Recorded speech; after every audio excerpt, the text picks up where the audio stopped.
So at this point, Jaguar is getting increasingly concerned. Jaguar is, and by the way, we got to get the names here. So this is Jaguar. Remember, this is a twin Jaguar here. This is the Rainbow Jaguar, and their name is Raja.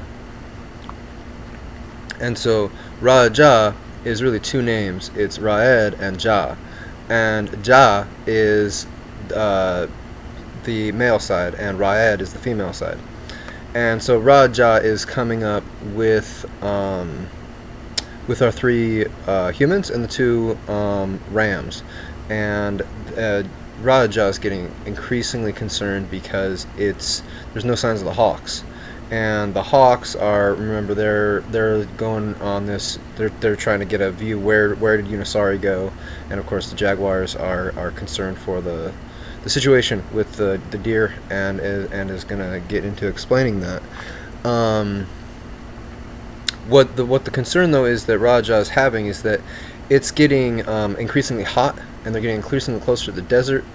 And because remember the concern was that if Unisari gets up further up into the desert, they might lose Unisari, which is apparently important to the jaguar.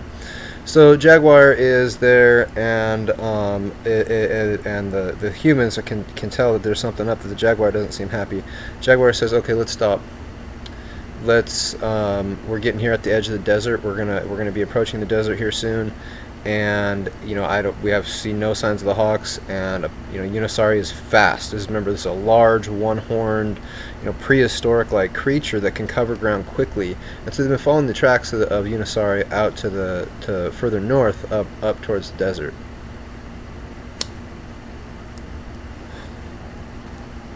So they stop.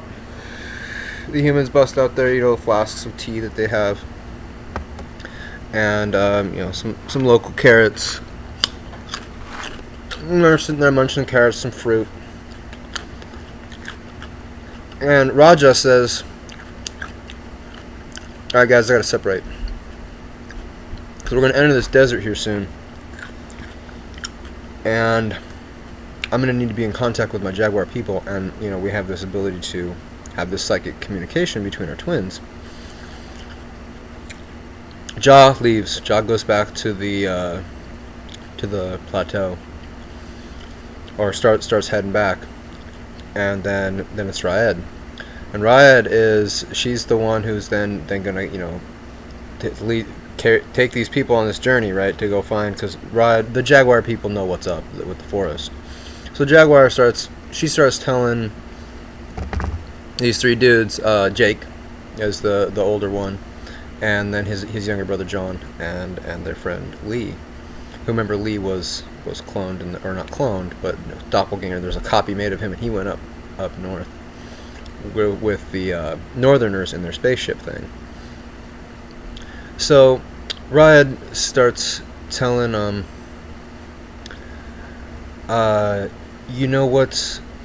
what we really have going on here, this whole situation here, and the history of this. I know that you all usually are hanging out with your cow pastures and your little crabs and berries there on the beach on the west side, but what that you all saw that ship fly down and flip into the sand there where the Northerners came out.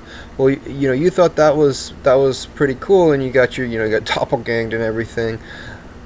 What you don't know mostly is that this plateau that you think is a natural form, that it's a geological formation that's just there for some reason. It's actually their ship. It's the Jaguar ship has landed in the forest, millennia ago.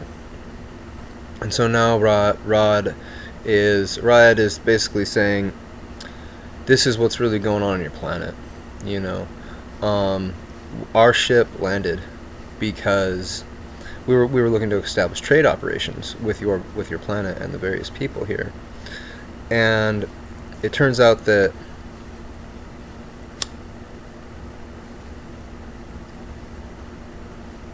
we got stranded, and there turned out to be some conflicts of interest there with stowaways. So it kind of was our fault, right? We came in as jaguars to this land, and you had plenty of cats who we got along with first, but it turned out that there were stowaway scorpions on our craft, and we actually did, so it's kind of our fault that the deer died, right? Because these stowaway scorpions, they came from our craft. Your world did not have a scorpion issue until we got here. And so Riot is basically taking responsibility, saying, our people caused this issue. But the real conflict of interest comes then with the humans and with the gator people. So Riot's telling this story about how they had come to the planet to get trade operations and for commerce and then transport for other, life forms that may want to come and go from the planet. And but these scorpions get loose in the forest down there below the desert in the southern area. And scorpions are loose, and they're evolving in all these new ways that scorpions that reproduce quickly over generations.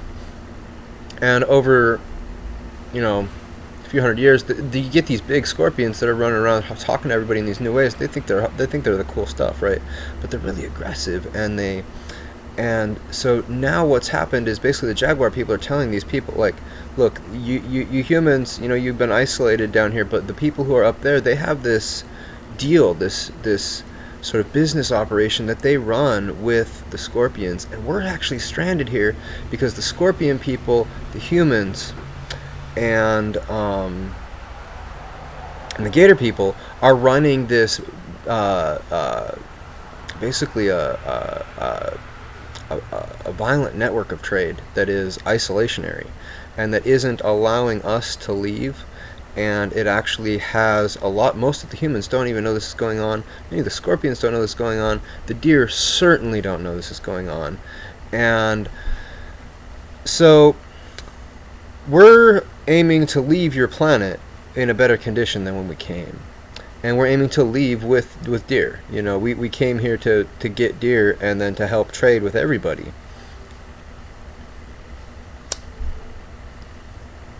So we came to the southern continent because there were all these wild deer herds. And then we saw that there was the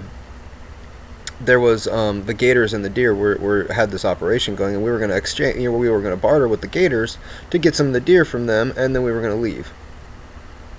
Well, it turns out the scorpions got off the craft and started, stinging the gator people. And the gator people were not happy about this. Said, "You're not leaving here until you take responsibility for these, scorpions, and you're not getting any of these deer. Your scorpions are loose. They're stinging us. They're stinging the deer. They're stinging the bulls, and and so by the way, this is why the bulls stay over there closer to the humans, because the bulls are aware of this." And so are the cows and the various wild bison. So, the humans are basically have their minds blown. The rams are at this point they're taking a nap. It's been a journey for them. Their minds are blown, but they're getting the scope on what the sort of political situation is of their planet. That they're coming into this awareness that there's different ways of communicating and different beings that have these different agendas. Not everyone knows what's going on. Certainly not most of the populace from what they're being told. So, and this, remember, at the edge as they're getting ready to go into the desert, and Rod says, "All right, we got to go. There's still no signs of the hawks. We're just got to follow into the desert." So they stop at a large ring of trees, and they do a little water prayer there.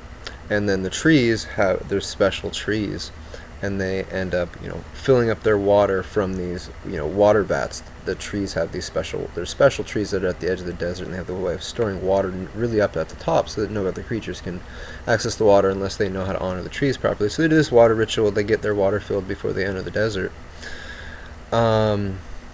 And then, as they're entering the desert, the hawks come flying in.